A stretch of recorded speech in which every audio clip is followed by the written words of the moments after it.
Pep Talk UK.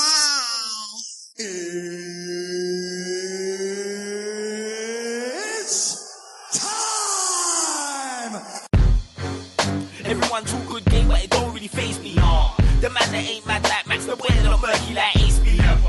And them guy walk the slide on the back balling like a baby.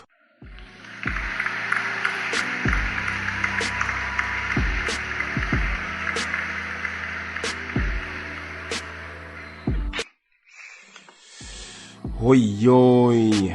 Welcome to the Pep Talk UK Sports Podcast, the podcast that talks the major boxing and football news from around the globe, real points of view from a real panel. Hashtag real talk on Pep Talk. Please subscribe to Pep Talk UK on iTunes and YouTube. Don't forget to like, share and comment. I'm your host, Frankie B, and I'm joined by a sick panel. Firstly, I'd like to welcome from the capital city of France, Paris, Pascal. How are ya? Bonsoir et bonjour à tout le monde. Pascal, ici c'est Paris dans la place. I'm in a place, Frankie B. How are you, my friend? All good, a lot better than last week. We had a slim victory over Sutton, so you know, a rare smile has come back out again. No longer Screwface. No longer Screwface, yes, of course. The mighty Sutton were defeated, and it was a very good performance. I must say, very good indeed. You know, it was a needed result. And the reserve goalkeeper had a bit of a pie on the bench as well, which is interesting. Of course, yeah. You also, you know, I was looking on your Twitter feed, and there was a large man with very large breasts, bigger than the delphins, you know, and he was eating a big apple pie or shepherd's pie, you know. So he was a steak and kidney pie over here. But was it really a goalkeeper? It was a reserve goalkeeper. Oh my goodness. Yeah, they made all their substitutions, and he thought, hey, what the heck? Let me just have a bit of pie.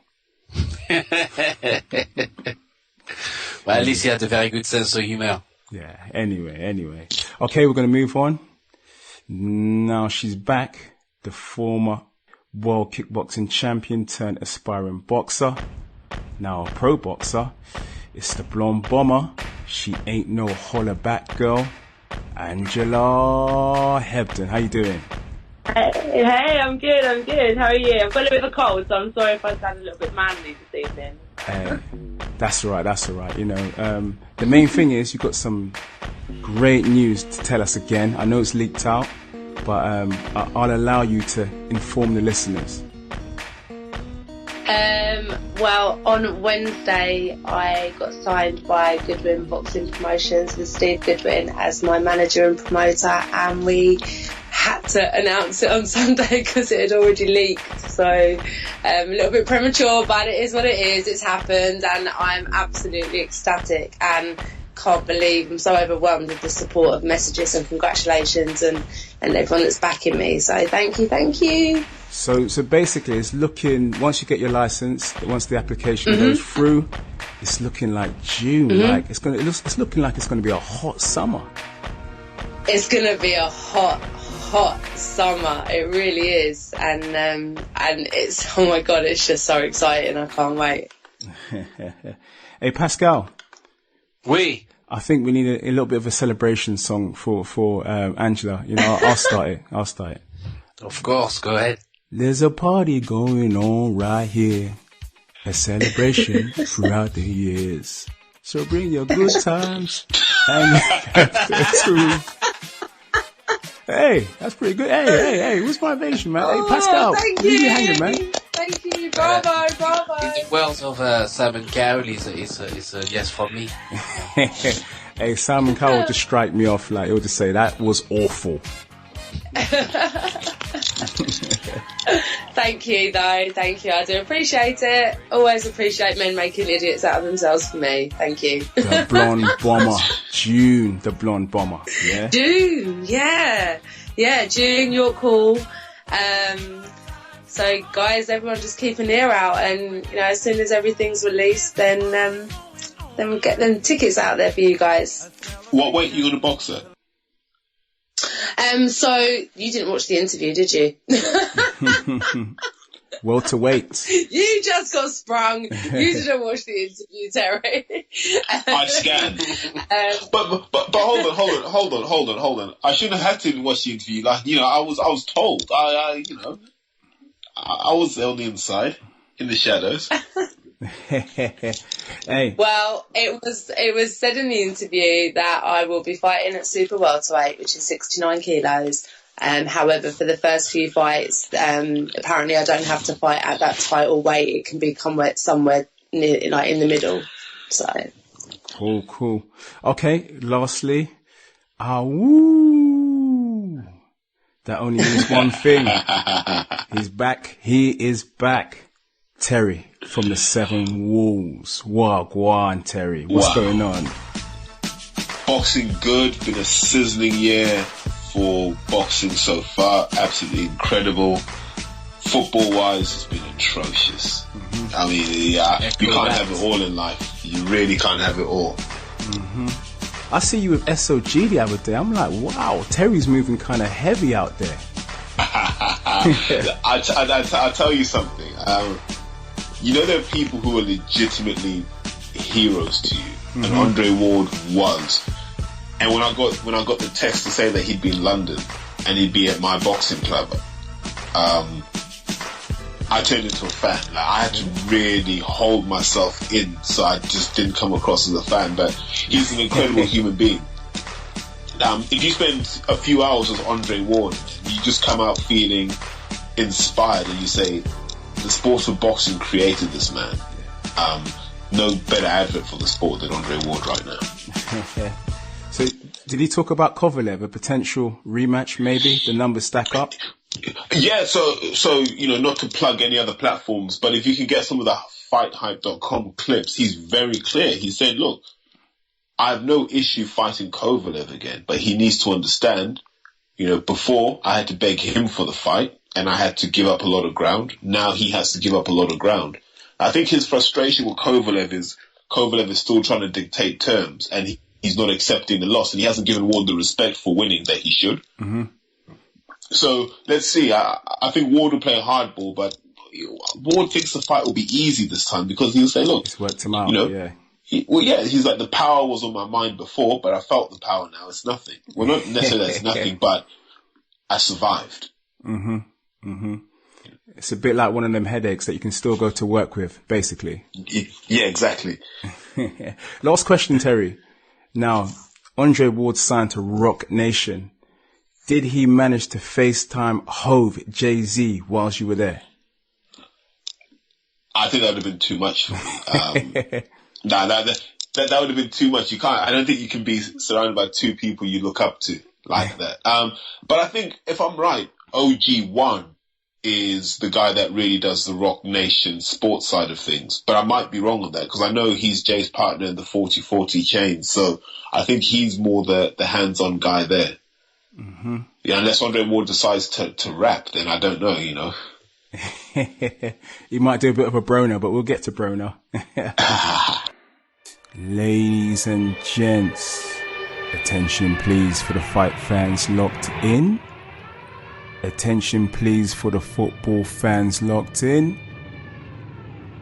Now it's time for some real talk on Pep Talk. Let's go!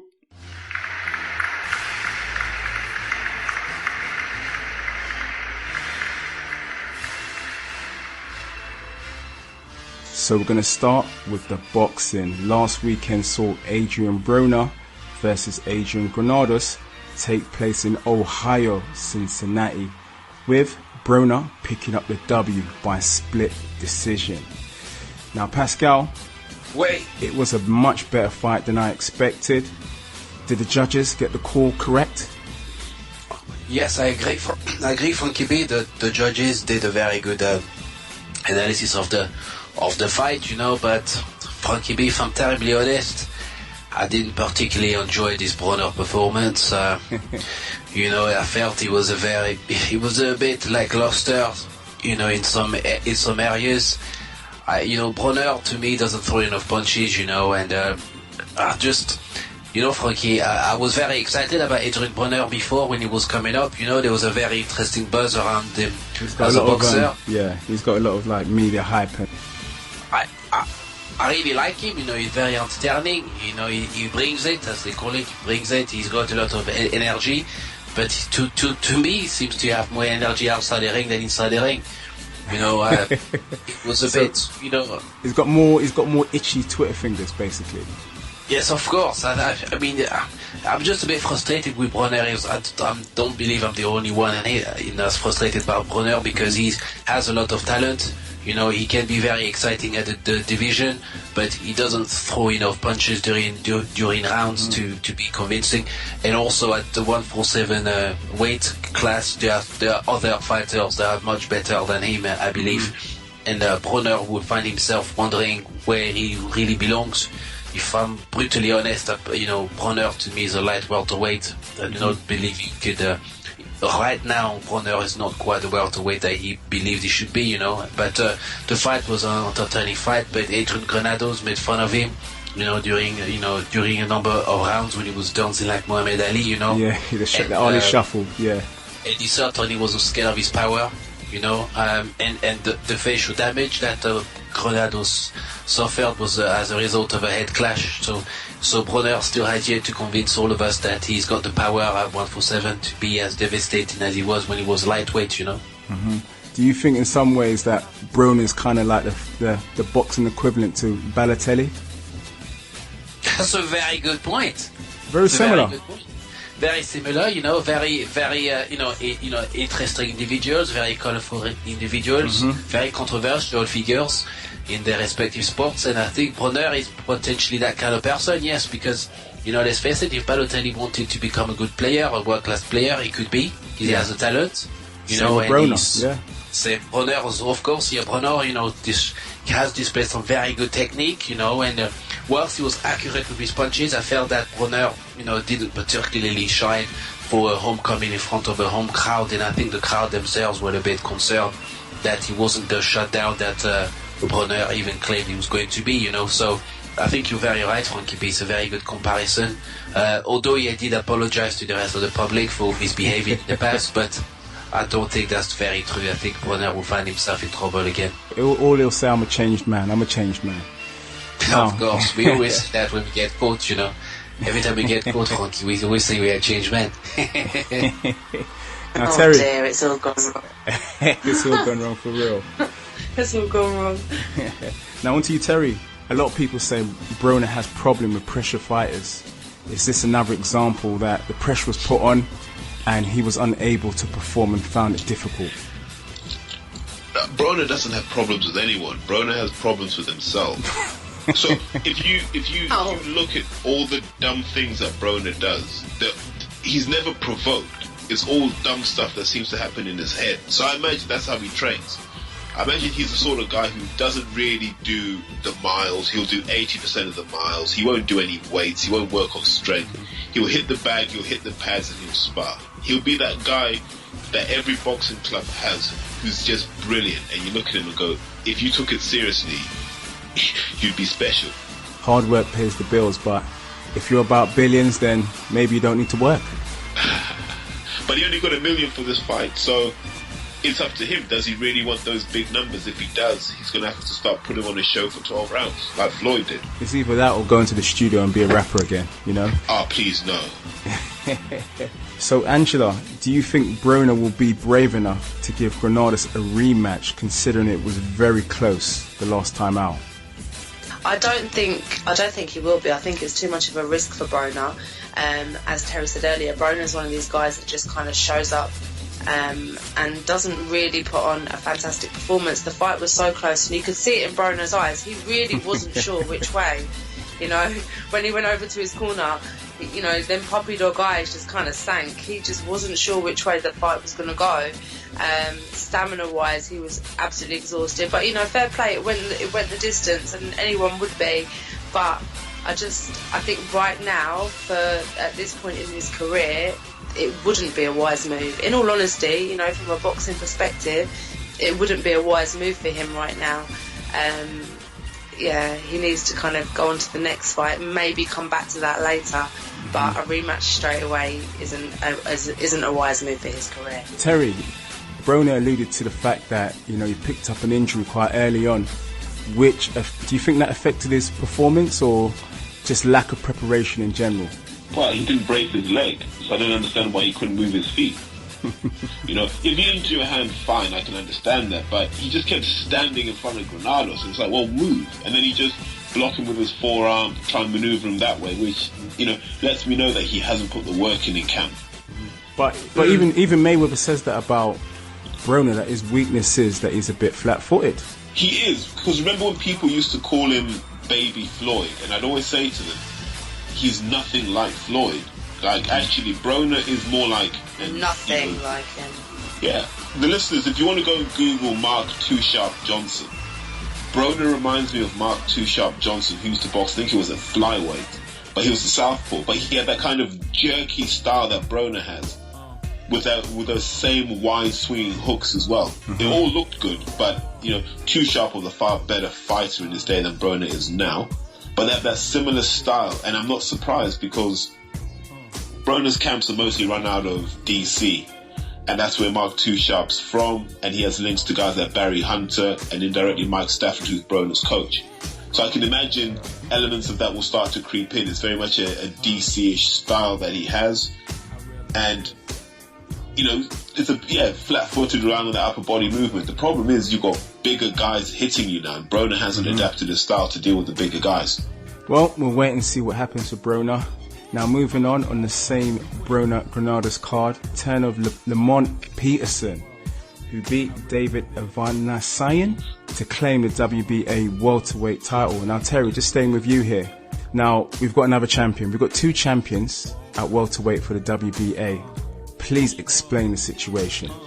The WBA are in an absolute mess. So if we go back to the time when it just used to be the WBA world title, and then what happened, I think it was one of the Klitschko's, probably Vladimir, had to, you know, step away for a while. So then they wanted to keep making money off the belt. So they said, right, we'll nominate a regular champ and then we'll have a super champion. Super champ, yeah. And then that became a money-spinning thing, and they did it with all their divisions. But now people realize it's a bit of a joke, and now the WBA are trying to resolve that. But it takes so long because they've almost mandated so many fights to happen for regular belts that it will take them at least a year and a half to resolve. It makes a mockery of being a world champion. You know, if having 4 governing bodies isn't bad enough, you know, having one that's got 2 belts it's embarrassing. It's going to take as long to sort out as Brexit, maybe. Probably longer, because if you think about it, Peterson then becomes the mandatory for Thurman's belt, and if Thurman loses to Garcia, then becomes mandatory for Garcia, who'll probably have a mandatory in Amir Khan for the WBC, and it's an absolute mess. So I don't know how you resolve that. Now, Pascal. So Lamont Peterson, he's been out of the game for a year and a half, and he's come back with some interesting boxing shorts. Of course, yes. It's kind of old school New Jack City style-y, mate. Well, you know, reason made them look very acceptable because, you know, Lamont Peterson's face is very much a serious face. And, you know, I doubt that nobody wanted to tell him to his face, Lamont, please, what have you chosen those shorts for? But you know, I was listening to a very good the commentary, you know, with you know, Bonds on Box Nation, you know, shout out to Bonds, and even Bonds was very surprised at the tightness of the shorts. You know, he's used to skinny jeans, but skinny shorts is in boxing is something that we're not used to in this day and age, you know. But it reminded me of you know, late 70s, 80s boxing, you know, when boxers used to have very, very tight shorts. But the shorts seem to have helped Lamont Peterson to the victory. And you know, Frankie, it's very good to see Lamont Peterson back in a ring, first and foremost, but also back to winning ways. You know, Lamont Peterson has a very interesting story. He's a genuine street kid, you know, from Washington DC. He's had a very difficult life. very difficult upbringing, and as Terry said before, boxing is one of the sports that can, really elevate certain people. And if it wasn't for boxing, we wouldn't know who Lemon Peterson is, and we wouldn't see his talent. So I'm very, very happy to see him. But the frustrating thing, as Terry said before, is if we have different belts and different champions at the same belts with the same governing bodies, we want to see the best fights, fans want to see the best fights. So therefore, if Thurman loses to Garcia and Lamont Peterson has to fight Garcia for the WBA belt, then suddenly Amir Khan, who doesn't deserve a shot at the welterweight title, gets there before Lamont Peterson. I mean, certainly as a boxer, that must be very frustrating, And even Floyd Mayweather said this before, that there should only be one belt for all the fighters, and they should all be competing for it. I think we'll find certainly that the boxing fights and the matchups will become more entertaining than Pascal, sorry to interrupt. Now, when I'm wearing a suit, I put on a belt. Does that make me a champion? Well, of course, it certainly can. I think it's a travesty for, wearing trousers without belt. We don't do that in France. It's against the law. Now, Angela, Pascal, he touched on Amir Khan. He's come out straight away. He's talking about Peterson. Mm-hmm. Right? Why is he talking about Peterson and the Kell Brook thing's gone kind of quiet? I just don't know. I don't know.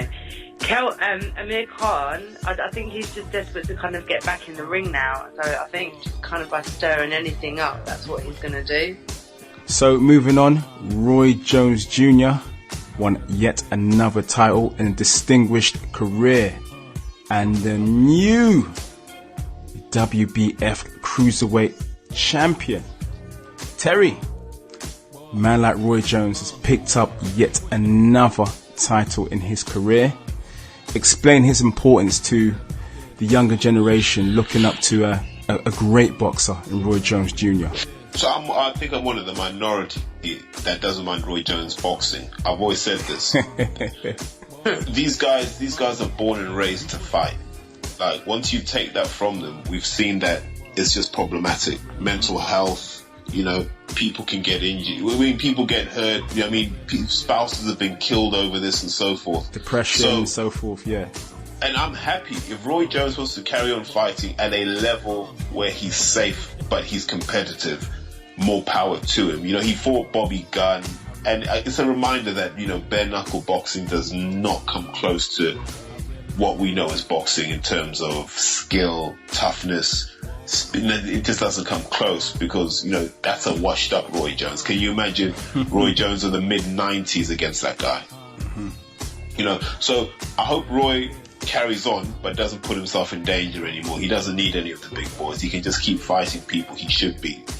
And, let him enjoy himself as long as he can keep his faculties. But one would say he can enjoy himself, in the gym sparring, with a few up-and-coming fighters. He lives for the lights. And when you talk to boxers, deep down that's what they live for, man. That moment, buzz, that thrill of winning. You can't replace it. Anyone who's been in the ring knows that noise you hear. Mm-hmm. Yeah, is addictive. So it's so true. It's so true. You do. You live for that moment when you come out. You do. June 2017, the Blonde Bomber. I know. And as I said in the interview, I haven't fought since October 2015, and I know exactly what Roy Jones Jr. is going through because I'm just like, I cannot wait. So it's hard. It's tough. Terry, I know you wanted to make a further point on the great man. So this, for me, Roy Jones is the guy. I'm not going to say he's one of the all-time greats because I don't think he was consistent enough to warrant that. But his peak is surpassed by only a small handful of people. Like the level he took boxing to when he was at his best, reflexes, speed, power, creativity, flair, balance, all of that. Was unmatched, and he was rapping, playing basketball, he was doing everything at the same time. He's the sort of person who could have been anything. He could have been a wide receiver in the NFL. He could have been anything. He's just one of those rare genetic freaks, I guess. Very multi-talented guy. Now, Pascal. Wait. Roy Jones is now talking about defending his title. Are we looking at the boxing equivalent of Arsene Wenger? Well, Frankie B, I'm not sure whether Roy Jones perhaps wants to equal Bernard Hopkins in terms of, fighting to the age of 50. Roy Jones is only just 48 years old, so he's still got, 2 more years to fight. But perhaps Roy Jones has got a target in his mind that he wants to finish boxing at the age of 50. But as Terry said, the last fight I saw, a great hero of mine, in Bernard Hopkins was Royal Rumble outside the ring, and it was very concerning to see him, depart the sport of boxing in that way. And it's important for boxers to understand that, there's a twilight period and they need to make a tough decision, And football managers as well. And of course, football managers. Frankie, I think it's for every one of us. Even after a certain age, there's some positions that you cannot do anymore. You just have to resolve yourself to that, So we just have to accept life. But I watched the fight. Frankie and Roy Jones was entertaining. You could see the smile in his face, and he felt like he was at the height of his boxing ability again, So for Roy Jones, I think that Terry is right. He needs that fire, he needs that buzz, he needs that competition. And I'm sorry for Bobby Gunn, but Bobby Gunn is just a backstreet fighter that has no business in the ring with Roy Jones, But credit to Bobby Gunn for giving us a very good show and for being the punch bag that Roy Jones needed. Oh dear. Shout out Roy Jones. But now it's interview time. Our boxing correspondent Shaz was as busy as ever. First up is the Southern Area Champion Rake Noble, who's just been announced to be fighting Tommy Coyle on the Matchroom card this weekend in Hull. Pep Talk UK are joined by a friend of the show, Mr. Rake Noble. How you doing, Rakeem? I'm doing good, Chaz. Yourself? Dude, man, you got a big fight coming up. You're fighting Coyle in his backyard Saturday night. Nerves kicking in yet? No, nerves ain't kicking in. I'm feeling calm and ready. When I got the news 3 weeks ago, I was over the moon of it. And fortunately enough for me, I just come back from a training camp, so they caught me at the right time. So for the last 3 weeks, just been intensive sparring, pad work, just been specifying on the training, and I'm all ready to go. Opportunities like this don't come up very often. You're fighting on a live Sky Sports show on the card of a world title fight against a proven top 10 British fighter. I'm game. This is what I've been training for. Going backwards a bit, you won the Southern Area title in style. You defended it in style. You vacated to take this opportunity. Big night for you. Massive night. Like you said, my last 2 fights, picking up the Southern Area, defending the Southern Area. Both fights I was going into as the underdog in both fights, and I came out on top impressively. So I've shown that I'm above Southern Area level, and now these big fights in the UK, I'm not ready for. This fight will now get my name out there nationally. It's being broadcast live. It's a top fighter. If I pull the win off, who knows what's next? You could be talking British, Commonwealth, the doors just open up. So this is the opportunity that I've been looking for. Who you been training with in prep for this fight? Well, of course, I've been down with girls like I always am, training with my stablemates for club mates. I've been doing some sparring with some of the guys around there. I went up to Birmingham, done a couple of rounds with Eggington. I was out in Thailand. I was doing a lot of strength and conditioning out there. Training with a trainer. I was training with a guy who fought Manny Pacquiao in 1997, getting some tips and some wisdom of him. And I've just been doing all the bits and pieces that I've been doing before, plus a hell of a lot more. So, I'm more than ready. Like I said, I came back from the trip on Saturday night. I got the call Monday morning. Can you be ready in 3 weeks? I was like, I'm ready right now. So, yeah, this is a big opportunity for me, and I'm taking it with both hands. I'm fully ready for this. Every fight you've had as a pro has been at your call. It's the first time you're going out on the road. You're travelling up to Hull, finding the Lion's Den. Will that have an effect on the fight night?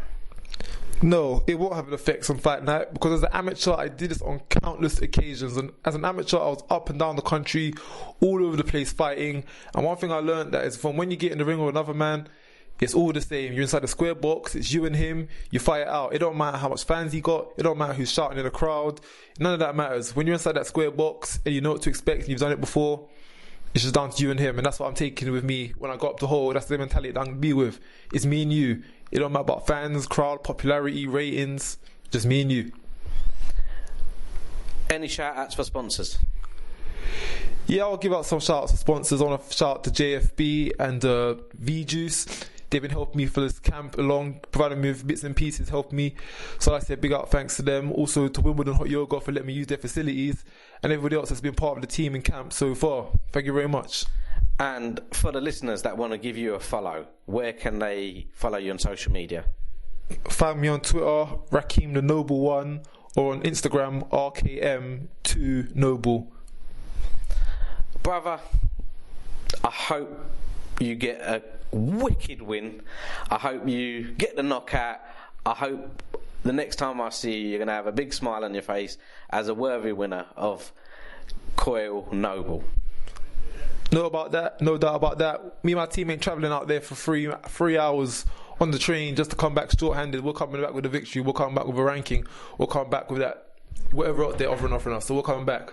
Everyone at Pep Talk UK are going to be cheering you on. Best of luck, brother. Thank you very much. Now we hear from Rakeem Noble's promoter and the main man of Goodwin Promotions, Steve Goodwin, who spoke about Rakeem's fight this weekend. Pep Talk UK are joined by a man that's nurtured Rakeem's career, Mr. Steve Goodwin. How you doing, Steve? I'm very good, Shaz. How you doing? I'm excited. So am I. It doesn't make life easy. Well, you guys don't make life easy for yourselves, do you? You're going in the Lions then to fight Tommy Coyle. Yeah. How's this happened? Well, we're quite happy to take fights that we think we've got good chances to give our fighters opportunities. And we heard that Kofi Yates had pulled out a few weeks ago. I would like to stress that Rakeem is not taking this at short notice and is not short fitness. He's 100% fit. So if they think they've got somebody at short notice, they haven't. We saw the fight was available. I had two potential fighters that would take the fight, which was Rakeem and Adam Dingsdale. Both of whom would have been happy to take the Tommy Coyle fight. So we said, look, we've got two potential fighters that want this fight, and they obviously felt that Rakeem was the easiest option. Having spoken to Rakeem just now, I was there when he won the Southern Area title. I was there when he defended the Southern Area title. He's vacated it to move on to bigger things. Coyle is definitely a step up for him. Oh, for sure. I mean, he had the Southern Area and we won it, and then we had a mandatory with Sia Ozkel, who's a good fighter in his own right. And Rakeem didn't want to vacate, and because he's a fighting man. But I'm his manager, so I felt he would achieve nothing by beating Sia Ozkel, and I think he would beat Sia Ozkel. But to defend the Southern Area again off TV didn't seem any purpose. So I thought we'd then manoeuvre towards a TV fight. I thought he had enough credibility and enough value to get that. So in we go. When an opportunity arises, we were offered Tommy Martin a while about 14 months ago, but Rakeem was on holiday, because I always joke with him that every time I try and get a fight for him, he's always on holiday. But this time he was in a training camp, so we were actually ready to go. Tommy Coyle is a class fighter. He only loses to top quality operators, so it's Rakeem's chance to show that he can be a top quality operator. And that's what he wants. He wants that opportunity. All I would say to Tommy Coyle is, if Rakeem's standing there at round 5, you better be aware for what's coming, because there's nobody throws as many punches as he will be throwing from rounds 5 to 10. Pep Talk UK are always thankful for your time. We'll be shouting out and cheering on Rakeem fight night. I'll be giving you a little shout out fight night as well. Go on, Steve. I'll be jumping up and down like a lunatic. No, I mean, Rakeem as a special thing, we've been there, we've nurtured him from day one, and he basically is a fighter that I've managed from the start of his career. He's a lovely, lovely man, and he's been a pleasure to deal with, and he deserves every success. And for me, this is quite a personal thing to hopefully see him, compete at this level and hopefully win. Gents, we wish you the best of luck. Go get that win. Thank you very much. Finally, we hear from two promising amateurs fighting out of Stonebridge Boxing Club. Cruiserweight Mikael Lawal and welterweight Kelvin Fowlis. Pep Talk UK are with a promising youngster who I've heard a lot of noise about, and so I'm coming to interview. Mikael, Lawal, how you doing? I'm doing fine, alright. You're a big lad, aren't you? I'm quite big for that. Well, people look at the picture of me and Mikael together, and then you tell me if he's not a man mountain. The guy's bicep is just almost punching me in the face as he's like just standing there cross-armed. Mikael, serious talk. What weight are you going to be fighting at? I'm going to be fighting at cruiserweight. You're going to be fighting at cruiserweight. Yeah. You've had a very limited career in terms of how many amateur fights you've had. Yeah. You've only had a handful of fights. Yeah. But you've turned pro. What's the game plan? What are you going to achieve out of the boxing game? Basically, I'm just going to take it easy. Like, I'm going to try to learn, take some easier fights just to learn, just to get a bit more experience, I guess, and just try to build my experience a little bit more and get a lot of great sparring with a lot of top pros. And so. Where are you training at the moment? I train at Stonebridge Boxing Club. And when you mentioned some of the great sparring, you've already shared the ring with a few household names. Yeah. Who have you been in the ring with? Been in the ring with Anthony Yardi, Umar, and I forgot his surname. Umar Sadiq, I know Umar Sadiq. Yeah. Sadiq, Kelvin Fowlis, and a few other people. It's all good. It's all good. Now, in terms of your training regime, what's your training regime at the moment? For now, I'm training 6 times a week. In the afternoons, I'll just go jogging in the morning. So it's quite intense. So I'm gonna start sparring again from next week or the week after. So been training hard. Now, for the listeners that haven't heard of you or haven't seen you because you're a fledgling in your career, if they want to follow you on social media, how can they do that? They can follow me on Instagram, in my fist I trust, underscore in between all of that.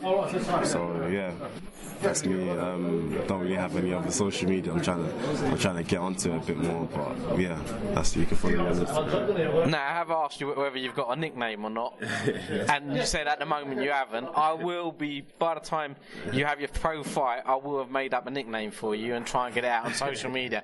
I just need to think. I just hope you like it, because I don't fancy it being on the wrong end of either a left jab by you or a right overhand. That's going to smash me in the face. So I will try and think of a nice nickname for you. Thanks. But we at Pep Talk UK will be watching you on your journey. Hopefully it's a good journey. Hopefully it takes you all the way to the top. You have our support. You have our backing. We wish you all the best, and thank you for having a few moments to have a chat with us today. Thank you very much. Appreciate that. Thanks. Pep Talk UK are joined by a young lad, Kelvin Bilail Fawaz, who can be found in and around Stonebridge Boxing Club. How are you doing? I'm doing great. How are you doing? First things first, you're a cracking good looking lad, ain't you? Oh, stop it, man. Stop it. I try my best. Now, I'm not going to let you try and be shy during the course of this interview, because I follow you on Insta. So I know all the dark little secrets, and I see what you get up to, and I see as much as you got a few Latino steps in you. Oh yeah, the salsa, man. You're a talented boxer, aren't you? I'm okay. I'm an okay boxer. Well, you can be found fighting in some of the amateur leagues, in the Queensbury League. Yes. How have you been getting on there? In the amateurs, I've won everything that there is to be won. I have won the Haringey's Book Cup on so many occasions. I've won the ABA. I won the London about 3 times. I was a national champion, and I beat even the GB squad. I beat the top lads that in the amateurs that they thought they were gonna go all the way. I demolished them. Give me some names. Who have you been in the ring with? Who have I been in the ring? I don't remember names, but they know me. Okay, first of all, who have I been with? Cheeseman, Conor Loftus. I don't know names. See me, I don't know anything about boxing. You put me in the ring, I'm a lion. I've heard a lot of stories about you being a talented boxer, but unfortunately you've been unable to turn pro because of paperwork issues. Once they're resolved, would you pursue a career as a professional boxer? No, I don't think so. Once my papers are resolved, I'm going to be a stripper. Hell no, I'm gonna be a boxer. Of course I'm gonna be a boxer. I like boxing. For the listeners that don't know your age, how old are you and what weight do you fight at? I am 28 now. I fight at the light middleweight and I fight at the welterweight. And now I'm getting old, so I think I'm gonna go up to the middleweight now. Well, middleweights better watch out when you're in the ring with them because you can move a bit, can't you? You've got power, speed, and you've got a boxing brain. I have an intellectual brain capacity. I don't go in there with the idea of trying to win. That is being defeated already. You don't go to try to win. You go in there with a strategy, a methodical plan, a deceptive plan, a plan that you know if you stick by it, no matter what happens, you win. And I've always done that. Every time I've lost, I deviated from my plan, and that is what made me lose. And for listeners that want to watch you in action, watch your Insta and Twitter handles. If you can give them a shout out. My Instagram is Instagram_boxer. You can watch some of my sparring. Thank you very much. Instagram, good buddy. Yes. Thank you, coach. So my Instagram is Instagram_boxer. My Twitter is Dejon_boxer. And if you want to see some of my fights, you can go on YouTube and type in Kelvin Fowlis. Yeah, Kelvin Fowlis. You can watch my last fight with the Queensbury. Kelvin Fowlis versus Bradley Spencer. And also Kelvin Fowlis versus Ted Cheeseman.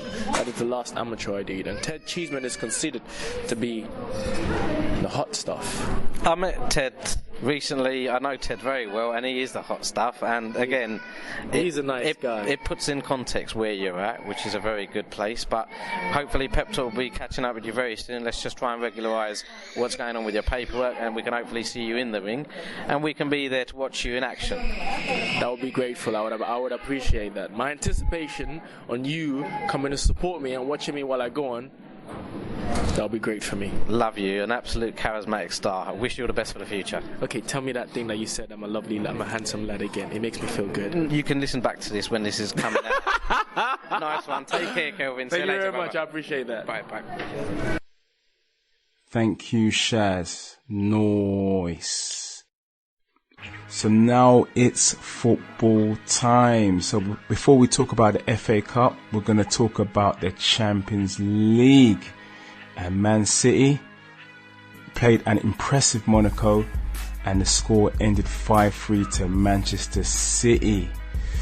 Now, Terry, this is just another example of Manchester City's upturn in form, and basically the brilliance of Guardiola in the Champions League. 5-3. Nah, I'm not. I told you. You're not gassed. No. Guardiola's been showing up in the Premiership for being a good manager, not a flawless manager, which is good because I've been saying this for years. I mean, I think the Premiership's the ultimate test. They've had a relatively easy run heading into this Champions League game. So let's see what happens when the fixtures pick up in intensity, and see if Guardiola's team can cope. Yeah, and observation of the game is they've conceded 3 goals to Monaco. I know Monaco are a good team, but you've got better teams left in the Champions League that can score and won't let you in. Yeah. They need to improve defensively. But morally, I feel wrong even talking about how to win in the Champions League. I feel won't go there. Depth at this point. We won't go there. We should have even been talking about the Champions League as Arsenal fans, But hey, I know. We've got to reflect. Now, Pascal, in this Champions League match, there's a great young French talent that scored. Kylian Mbappé. Oui. Brilliant talent. Henri Mark II? Yes, of course. Interestingly, contrastingly, both of these men are come from from the suburb of Paris. And he was also initiated in the Clairefontaine Academy, just like Henri. Mm-hmm. And yeah. Of course, as you know yourself, very good academy. And also, at the age of 17, he also broke Henri's record of scoring the most goals at Monaco. So, he's very much a player that even Henri himself, has recognized some qualities in him.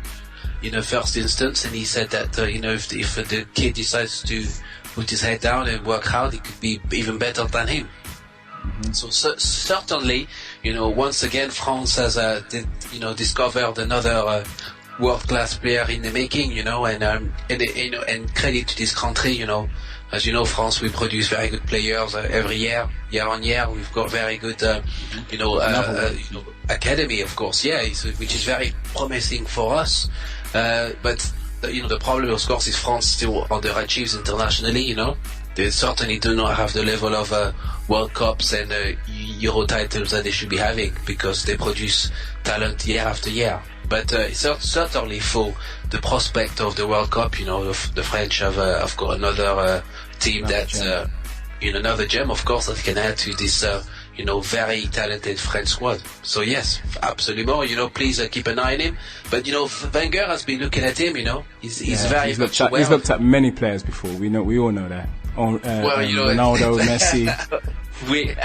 Of course, and Wenger will come back and say the same thing. We know him very well. I could have signed him. I could have signed him. I could have signed him.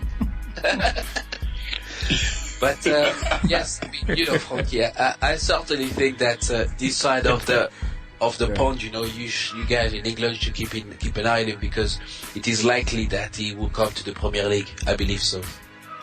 Mbappe. So we're going to turn our attentions to the FA Cup. Now, Leicester, they've been taking a lot of L's recently, no doubt, and they took another one to Millwall. Leicester, what has gone wrong? I mean, out of the cup, they're doing terrible in the Premiership. What has gone wrong? Literally, it's extremely atrocious. I predicted this. I had a bet with a colleague. I remember as soon as Leicester won the league, I said, this team's going to get relegated next year. And everyone laughed at me and thought I was crazy.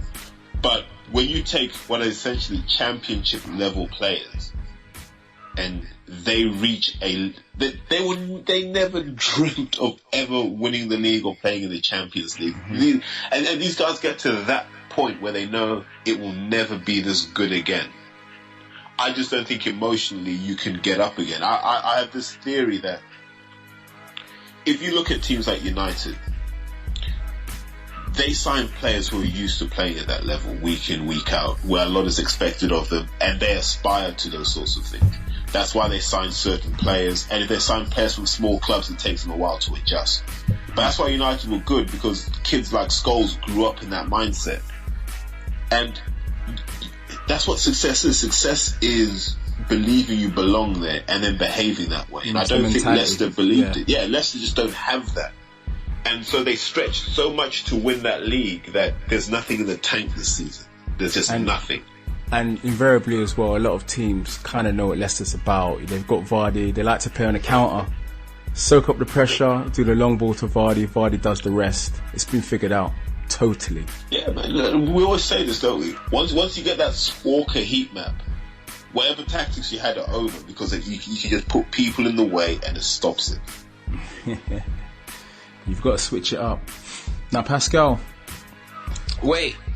There's some fingers and there's some daggers, right? And they're pointing towards one man, the Tinker Man, Ranieri. Now, is it a case of au revoir? Arrivederci. Well, Frankie B is very fortunate because, at this time last year, we were all talking how, Leicester would be erecting a statue for Claudio, not just Leicester Football Club, but the Leicester town itself, And nowadays, there's rumors that the club's officials are also looking at a replacement because, the Premier League is very lucrative. And they certainly do not want to fall out of it. And, I honestly believe that Ranieri has been given a silver lining because of the Champions League, But if or rather when Leicester leave the Champions League, I've got a feeling that Ranieri will be sacked and they'll bring in some emergency management to try and recover and salvage the rest of the season. But, for me, is I cannot state this more than ever before, but it's a very difficult decision, isn't it? Very difficult decision. It's a very difficult decision, but it also highlights the fact that my compatriot N'Golo Kante is a super player. And N'Golo Kante is the reason why I believe that Leicester are in this position. Hey, Terry, Pascal, we could have signed him. N'Golo Kante. No. We should have signed him. We should have, exactly. In uppercase. That should have been the deal. You know how Wenger just jumped all over Vardy at the end of the season, and I was like, why aren't you doing this to Kante? Yeah. You know the funny thing is, do you remember the film The Running Man featuring Schwarzenegger?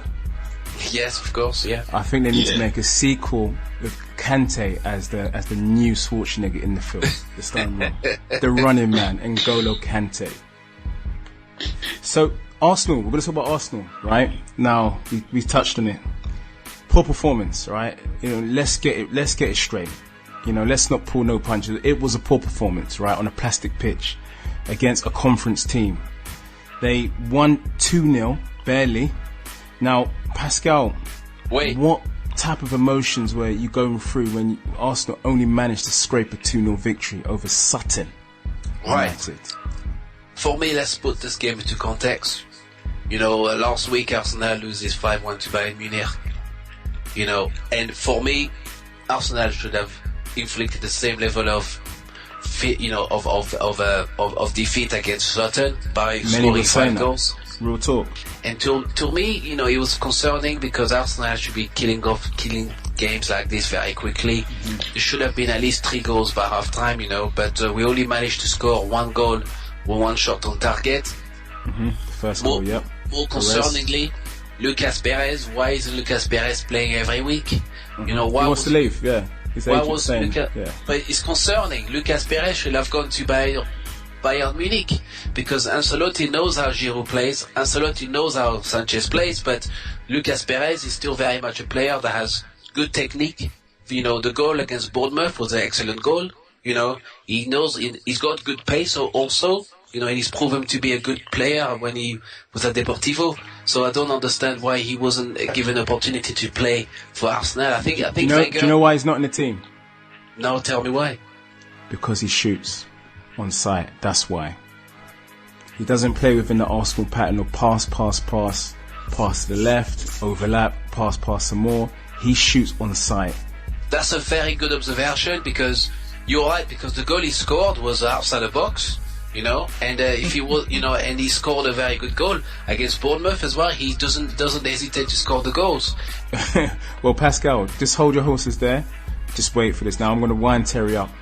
Now, Terry, Wenger says he won't retire, and he'll still be managing next season.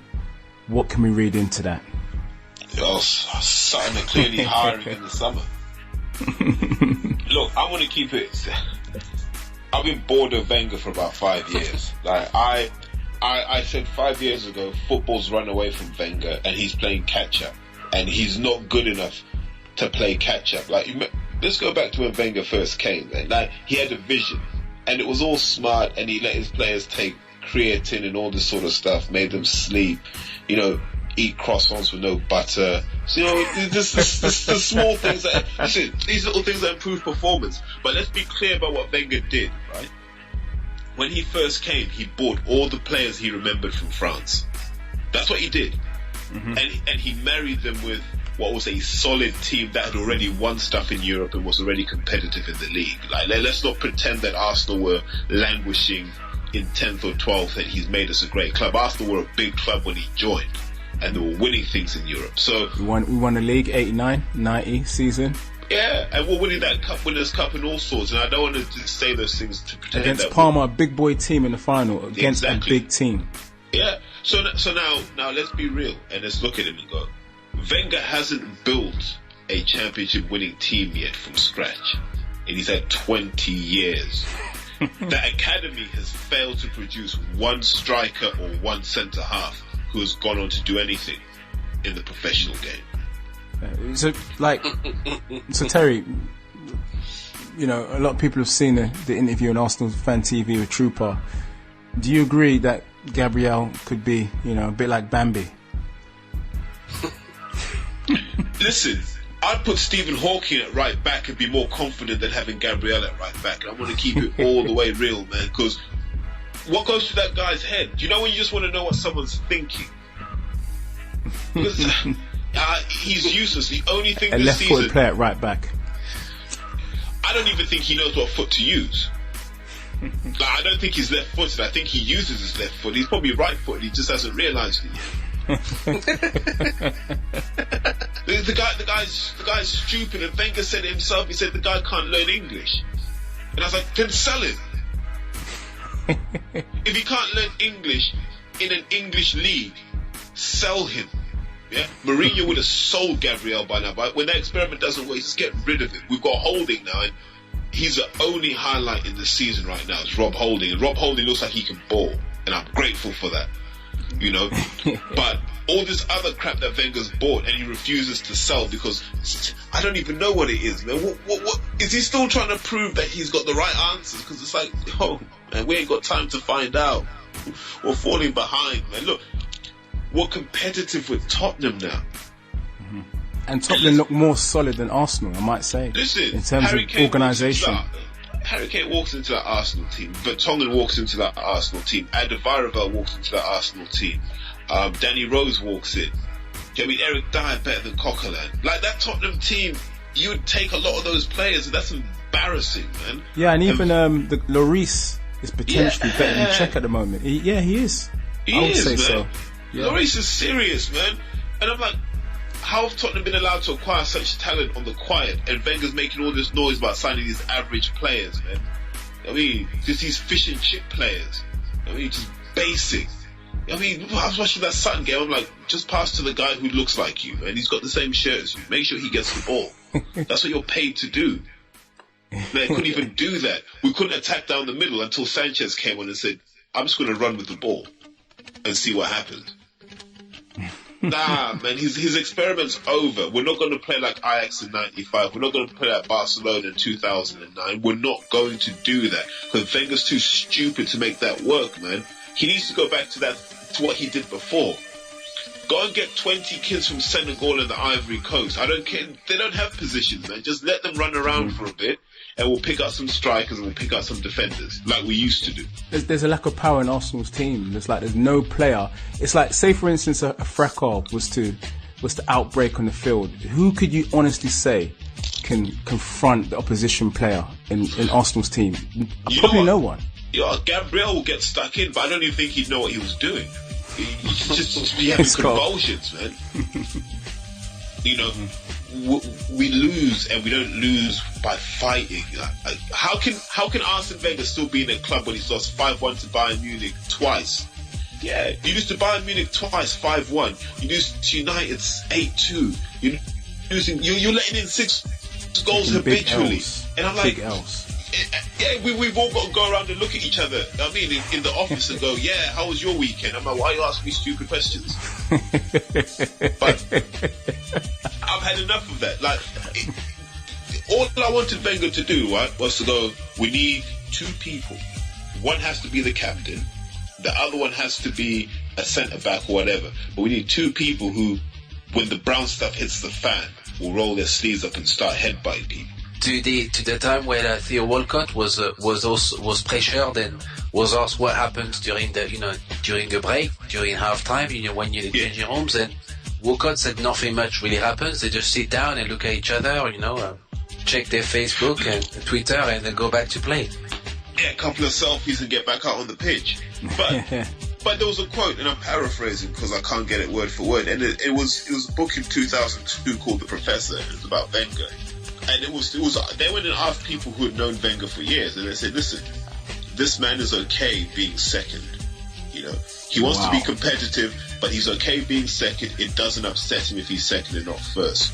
And then they said, this is the reason why, a Frenchman went off to manage in Japan, why a Frenchman went to manage in Monaco. So there's no surprises. Manchester United and Spurs are through. Zlatan and Harry Kane hat-tricks doing the job. So the FA Cup draw's been made, and we've got a big fixture, guys, and that is Chelsea versus Manchester United. Now, Terry, reaction to this draw. Mourinho back home again. Wow. thought it was harsh to get sacked before. I think Mourinho is the best Premiership manager there is. He understands the league and he understands how to navigate through it. I thought his players bottled it after he crafted a championship out of nothing. So I hope he goes there with United and beats them. You know, I like Conte, but I don't like how Chelsea handled Mourinho, and I don't like how they slag him off now afterwards. So I hope he wins. I hope Ibrahimovic scores a hat-trick. And, you know, I hope the Chelsea fans just go back to, you know, being miserable bastards from Sutton, basically, aren't they? Most of those fans. They're talking a lot of trash now. They were singing a lot of Antonio against when we played them, and saying that, you know, they want Wenger to stay. It's all disrespectful, but I mean, that's the club that Mourinho built, and then people need to appreciate that. You know what I mean? Yeah, he sorted them out. Because in fairness, like Manchester United, I keep saying they've been creeping up towards the top four. And if you look at the balance in the side now, they're working for each other. The team's organised. Zlatan is scoring ridiculous amount of goals. Martial's playing well. Massa's chipping. Mkhitaryan is on fire. He's got them clicked into gear. They're ready. So we needed Mkhitaryan. We didn't sign him. 26 million bargain. Ibrahimovic could have signed him. Available on we could have signed him. We didn't sign him. Pascal, on to the big tie. Wait. Chelsea versus Manchester United. How do you see this one? Oh, do you know what, Frankie? I'm actually quite excited to watch this game, you know, because it's going to be a very competitive game, you know, for all intents and purposes. But you certainly have a Conte who's already beaten Manchester United. Now, was it a fluke the first time? Can he repeat it? Can he do it again? Also, Mourinho was devastated, you know, when Manchester United lost in the manner they lost earlier in the season. And I promise you that Mourinho will do whatever it takes to reclaim a victory over Conte, you know. So I think it's going to be a very tight game, very tactical game. You know, I think that Chelsea will try the very best to take out any creativity out of Manchester United. I expect Conte, you know, to certainly, you know, be Pogba's shadow and to do whatever he can do to make sure that Pogba doesn't play, you know, to his strength. But to be fair, Pogba's not really the big game player that we expect him to be. So I certainly expect Conte in that game to be better and to outshine Pogba, because Pogba doesn't deal with pressure very well. But importantly for me will be how the strikers in each teams, you know, react to the occasion. You know, we've got Diego Costa, you know, who is in superb form, and we've also got Zlatan, and certainly coming back and has the opportunity to also, you know, take the game by the scruff of the neck and score a very good goal. So it's going to be a very interesting tie, you know, and I'm looking forward to it. But, you know, at this moment in time, you know, Frankie, obviously, you know, logic would tell me that, you know, Chelsea has the advantage. Okay, that's our time. I'd like to thank Terry. I'd like to thank Angela. I'd like to thank Pascal. Join us again next week for another Pep Talk UK podcast. Thank you. Boom. Pep Talk